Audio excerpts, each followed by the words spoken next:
नमस्कार दोस्तों, हम फिर से लेकर आ चुके हैं आप लोगों के लिए सुबह की सभी ताज़ा और बड़ी खबरें।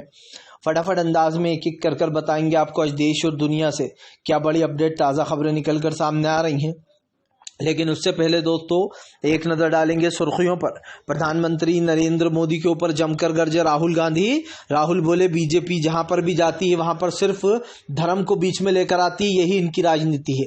वहीं पर अगली बड़ी खबर में हम आपको बताएंगे दोस्तों, दरअसल आपको बताते चले इजराइल पर हमास ने किया फिर से हमला। आपको बताते चले इजराइल के कई सैनिक हुए गंभीर रूप से घायल। वहीं पर अगली बड़ी खबर में हम आपको बताएंगे दोस्तों, 2 दिन से सोशल मीडिया पर बन रहा है प्रधानमंत्री का मजाक। बोले ये पनौती गया था स्टेडियम में, इसीलिए इंडिया टीम हार गई। बताएंगे क्यों आखिरकार 2 दिन से मजाक बन रहा है प्रधानमंत्री का। वहीं पर अगली बड़ी खबर में हम आपको बताएंगे दोस्तों, दरअसल आपको बताते चले हूती विद्रोहियों ने कर लिया भारत के जहाज को हाईजैक, जिसके बाद मच गया घमासान। बताएंगे आखिरकार हूती विद्रोहियों ने क्या कहा है। वहीं पर अगली बड़ी खबर में हम आपको बताएंगे दोस्तों, प्रियंका गांधी का मोदी सरकार के ऊपर बड़ा हमला। बोले फिलहाल केसीआर, असदुद्दीन ओवैसी और प्रधानमंत्री नरेंद्र मोदी ये तीनों मिलकर नाटो कर रहे हैं। बताएंगे क्या कुछ बोला है। वहीं पर दोस्तों अगली बड़ी खबर में हम आपको बताएंगे दोस्तों, हनुमान बेनीवाला ने प्रधानमंत्री के लिए मजे। बोले वर्ल्ड कप में जरूर मोदी गया होगा, इसीलिए पनौती लग गई। बोले जहां भी वो जाते हैं वहां पनौती लगा देते हैं। वहीं पर अगली बड़ी खबर में हम आपको बताएंगे दोस्तों, दरअसल आपको बताते चले इजराइल के आगे लगातार कमजोर पड़ रहा इजराइल जो है लगातार फिलिस्तीन के आगे कमजोर पड़ रहा। बताएंगे क्या है ये पूरा मामला। वहीं पर अगली बड़ी खबर में हम आपको बताएंगे दोस्तों, दरअसल आपको बताते चले बीजेपी के ऊपर जमकर गरजे असदुद्दीन ओवैसी। बोले कुछ दिन का नाटक है बीजेपी और कांग्रेस का, ये दोनों ही चुनाव के बाद गायब हो जाएंगे। वहीं पर अगली बड़ी खबर में हम आपको बताएंगे दोस्तों, कन्हैया कुमार ने जमकर निकाली प्रधानमंत्री पर भड़ास। कन्हैया बोले किसानों का कर्जा माफ करने के लिए पैसा नहीं है, लेकिन अपने अडानी दोस्त का करोड़ों रुपए माफ कर दिया है। तो तमाम खबरें फटाफट अंदाज में देंगे, एक एक कर देंगे। फिलहाल चलिए बढ़ते हैं सबसे पहली और सबसे बड़ी खबर की ओर। दरअसल दोस्तों आपको बताते चले प्रधानमंत्री नरेंद्र मोदी को लगा बड़ा झटका। आपको बताते चले दोस्तों, भारत का जो जहाज है वो हूती विद्रोहियों ने हाईजैक कर लिया। दरअसल दोस्तों आपको बताते चले पूरा मामला इजराइल से जुड़ा हुआ है, इसलिए हमारी भारत सरकार भी गुस्सा हो गई है हूती विद्रोहियों के ऊपर।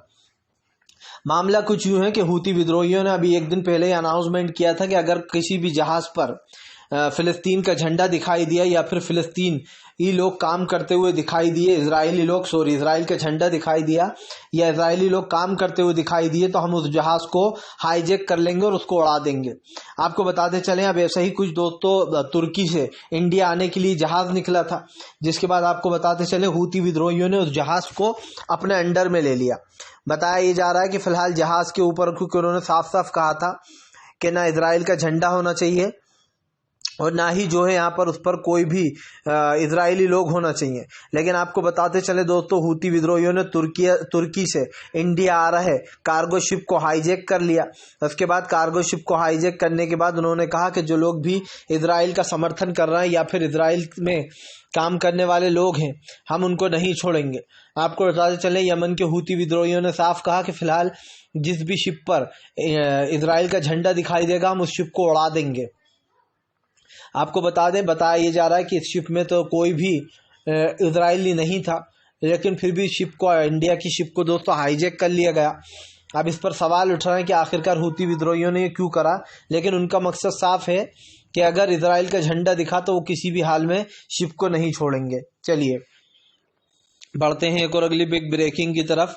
बता दोस्तों अगली जो बड़ी खबर निकल कर आ रही है, राहुल गांधी का प्रधानमंत्री के ऊपर बड़ा हमला।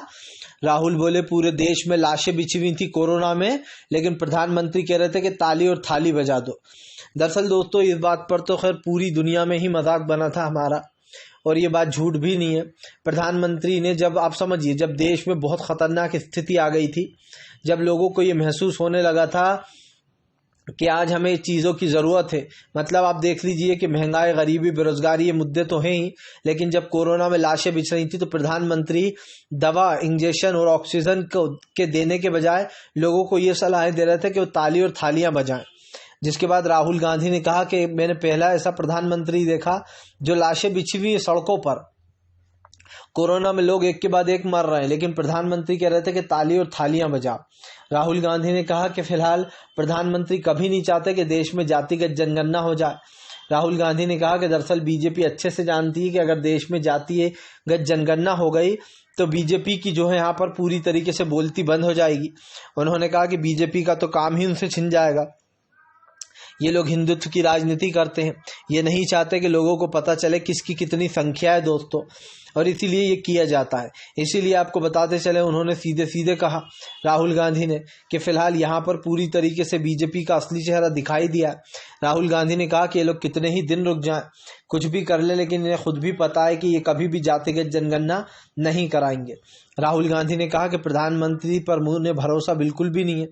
राहुल ने कहा कि जब कांग्रेस की सरकार आएगी तभी जातीय जनगणना होगी। जिस दिन राहुल गांधी सत्ता में आ गया, उन्होंने कहा उस दिन राहुल गांधी जातिगत जनगणना करा सकता है, कांग्रेस जातिगत जनगणना करा सकती है, लेकिन बीजेपी कभी नहीं कराएगी। फिलहाल चलिए बढ़ते हैं एक और अगली बिग ब्रेकिंग की तरफ। बता दोस्तों, अगली जो बड़ी खबर निकल कर आ रही है आपको बताते चले दोस्तों, पूरी तरीके से फेल हो गया इजराइल दोस्तों। हमास के आगे इजराइल क्यों टेकता चला जा रहा है घुटने। आपको बताते चले दोस्तों, हमास ने फिर से एक बार इजराइल के कई ठिकानों को उड़ा डाला है। यही नहीं, उन्होंने इजराइल के कई टैंकों को हासिल कर लिया और उनके सैनिकों को धो डाला है। दरअसल आपको बताते चले, हुआ कुछ यूं है कि फिलहाल फिर से एक बार इजराइल के सैनिकों को हमास ने पकड़ लिया, कई लोगों को बंधक बना लिया, तो कई उनके टैंकों को अपने कब्जे में ले लिया है। आपको बता दें, दरअसल लगातार इजराइल के जो लड़ाके हैं, इजराइल की जो फौज है वो गाजा पट्टी से आगे बढ़ती चली जा रही है। यही कारण है जो हमास के लड़ाकों ने दोस्तों एक के बाद एक पूरे लोगों की बोलती बंद कर दी है। खास कर वो तमाम लोगों को अपने अंडर में ले रहे हैं। इसका एक रीज़न ये भी है दोस्तों कि हमास जो है वो पूरी तरीके से इजराइल के ऊपर हावी हो गया है। और अगर एक तरीके से देखा जाए दोस्तों, तो ये इजराइल और हमास की जो जंग है, इस जंग में एक चीज़ निकल कर सामने आ रही है, वो ये है कि पूरी तरीके से हमास और इजराइल की जंग में दोस्तों कहीं ना कहीं बुरी तरीके से फंस चुका है अमेरिका। अमेरिका ने पूरी मदद की इजराइल की, लेकिन दोस्तों इजराइल की मदद करने से पहले अमेरिका को ये सोच लेना चाहिए था कि उसके यहाँ तेल की आयात जो होती है पूरे मुस्लिम देश करते हैं। ऐसे में आपको बता दें, तमाम मुस्लिम देशों ने घेर लिया है इजराइल को, और साफ ये भी ऐलान कर दिया गया कि कोई भी अमेरिका में यूएस में तेल सप्लाई ना करे। दोस्तों बिना तेल के तो आप भी समझ सकते हैं कुछ नहीं हो सकता। हर देश को पेट्रोल की, तेल की ज़रूरत होती ही है।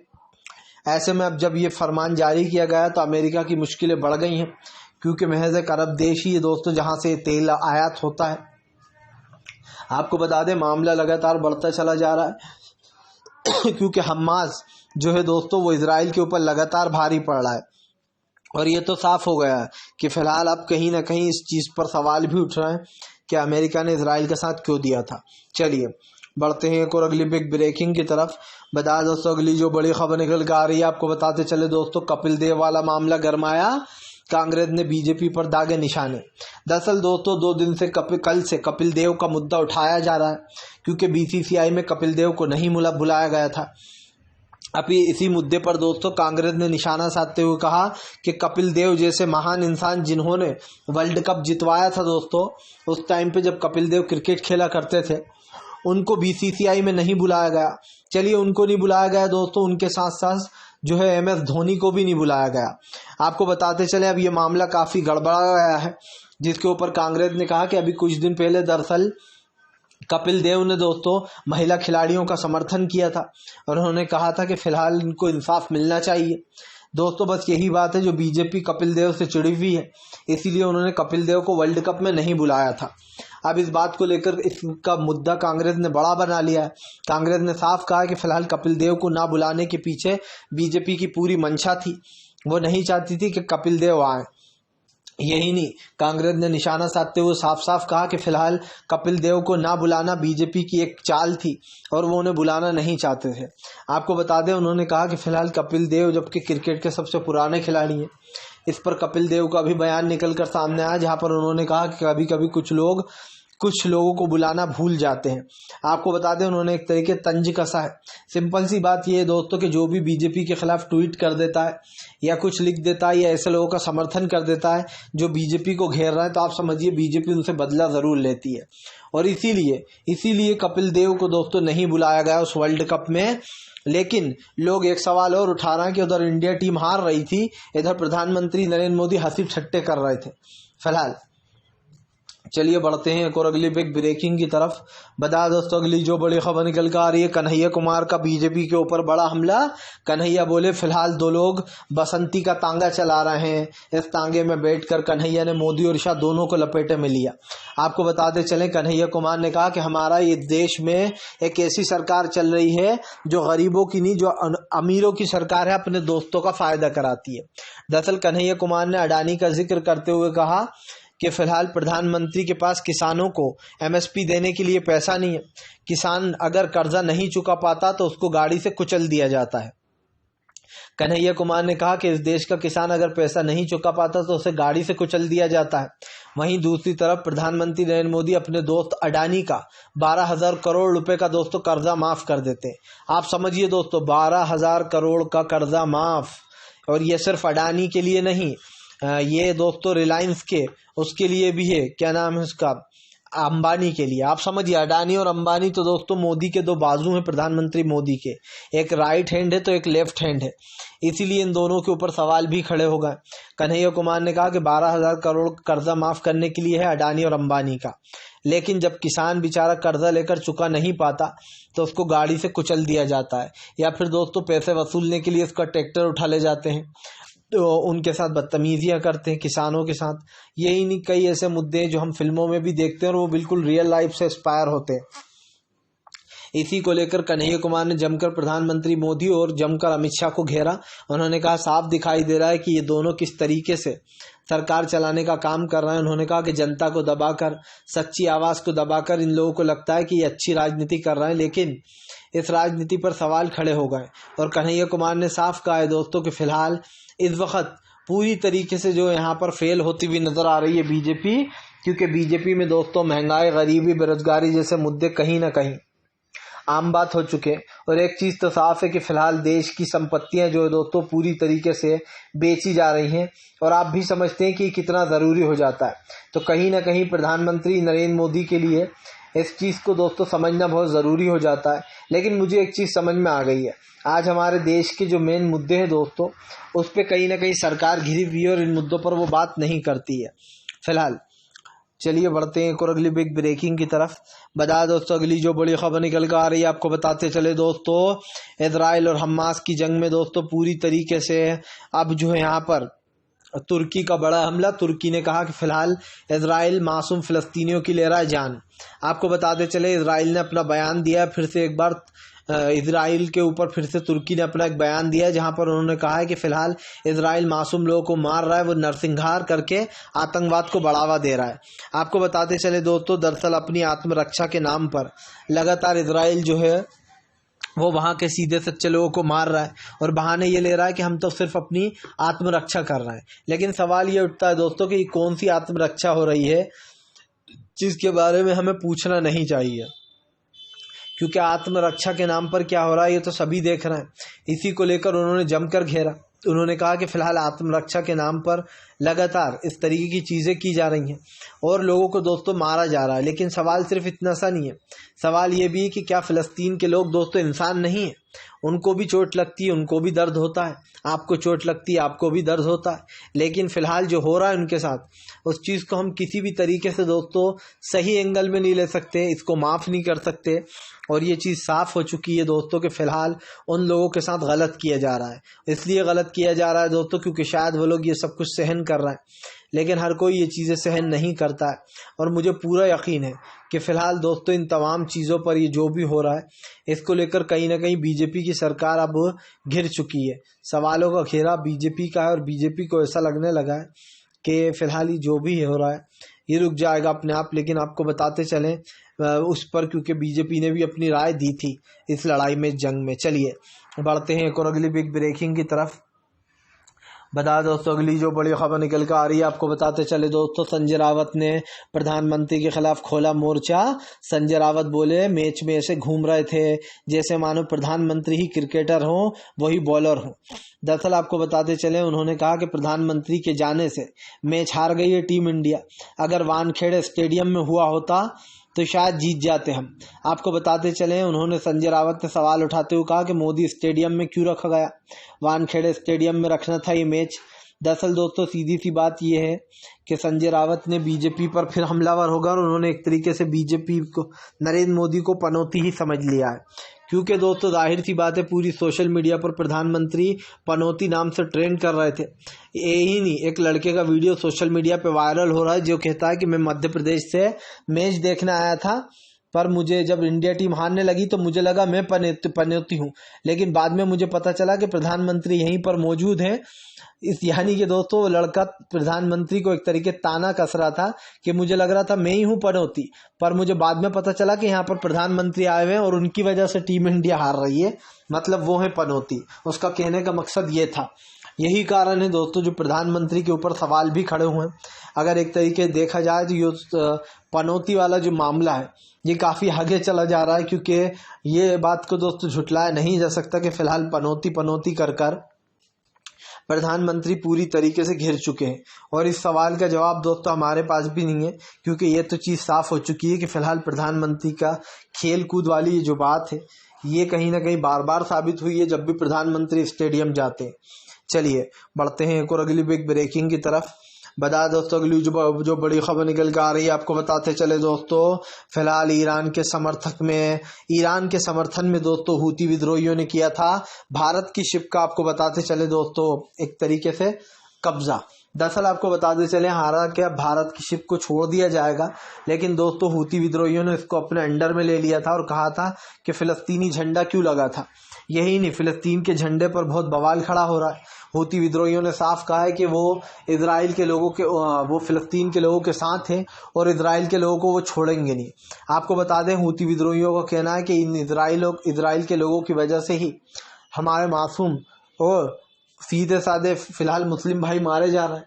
उन्होंने कहा कि जो कुछ भी हो रहा है इस चीज़ को माफ़ नहीं किया जा सकता। हूती विद्रोहियों ने साफ कहा है कि दूसरे देशों के जो लोग भी काम कर रहे हैं इजराइल के साथ, उनकी शिपों में या उनके लिए, वो लोग तत्काल में वो सरकारें और वो देश अपने अपने लोगों को अपने वापस देश में बुला लें जो लोग इजराइल के साथ काम कर रहे हैं, वरना उन्होंने कहा है कि उनकी जिम्मेदारी नहीं होगी अगर उनको कुछ हो जाता है तो। आपको बता दें हूती विद्रोहियों ने खुली चेतावनी दी है कि अगर अपने अपने लोगों को वो लोग बुलाना चाहते हैं तो बुला लो, वरना इसकी कोई गारंटी नहीं है कि उनके ऊपर हमला नहीं होगा। साफ दिखाई दे रहा है दोस्तों कि हूती विद्रोह इस वक्त काफ़ी गुस्से में नज़र आ रहा है। जिस तरीके से फ़िलिस्तीनियों को मारा जा रहा है उसको लेकर उन्होंने ये मांग रख दी है और उन्होंने साफ कहा है कि फ़िलहाल जिसके जो लोग हैं उनको बुला लिया जाए और अगर वो नहीं बुलाते तो उनकी ही जिम्मेदारी होगी सारी की सारी। तो दोस्तों एक चीज़ तो साफ़ है कि फ़िलहाल यहाँ पर जो ये सब कुछ हो रहा है इसको लेकर अब वो टेंशन भी आ चुकी है दोस्तों। और सबसे बड़ी बात मुझे एक चीज़ तो समझ में आ गई है, ये जो कुछ भी जो चीज़ें हो रही हैं उसमें कहीं ना कहीं दोस्तों अब इन सरकारों की नीतियाँ वो भी दिखाई दे रही हैं। और एक चीज़ तो साफ है फिलहाल कि इस हूती विद्रोहियों को रोकने के लिए अब कुछ बड़ा करने की फिराक में है इजराइल। चलिए बढ़ते हैं एक और अगली बिग ब्रेकिंग की तरफ। बता दोस्तों अगली जो बड़ी खबर निकल कर आ रही है, आपको बताते चले दोस्तों, प्रियंका गांधी का मोदी सरकार के ऊपर बड़ा हमला। बोले केसीआर, असदुद्दीन ओवैसी और बीजेपी ये तीनों जो है यहाँ पर नाटो गाना कर रहे हैं। उन्होंने कहा तीनों के तीनों मिले हुए हैं, पूरे तेलंगाना को बर्बाद कर दिया है इन्होंने। आपको बताते चले प्रियंका गांधी ने साफ साफ बीजेपी को घेरते हुए कहा कि फिलहाल बीजेपी जो है वो केसीआर के साथ मिली हुई है, ये मिलकर जो है केसीआर की मदद करते हैं और केसीआर बीजेपी की मदद करता है। दोस्तों सीधी सी बात यह है कि इस वक्त पार्टी जो सवालों के घेरे में, क्योंकि प्रधानमंत्री ने खुद ने भी कहा था अपनी एक सभा में कि भैया केसीआर आए और उन्होंने मुझसे कहा कि हमसे डील कर लो, हमारी मदद कर दो, लेकिन मैंने उनसे कहा कि भैया तुम्हारे ऊपर तो बहुत सारे घोटाले रहेंगे। इसी तरीके से प्रधानमंत्री ने बोला था जैसे मैं आपको बता रहा हूँ।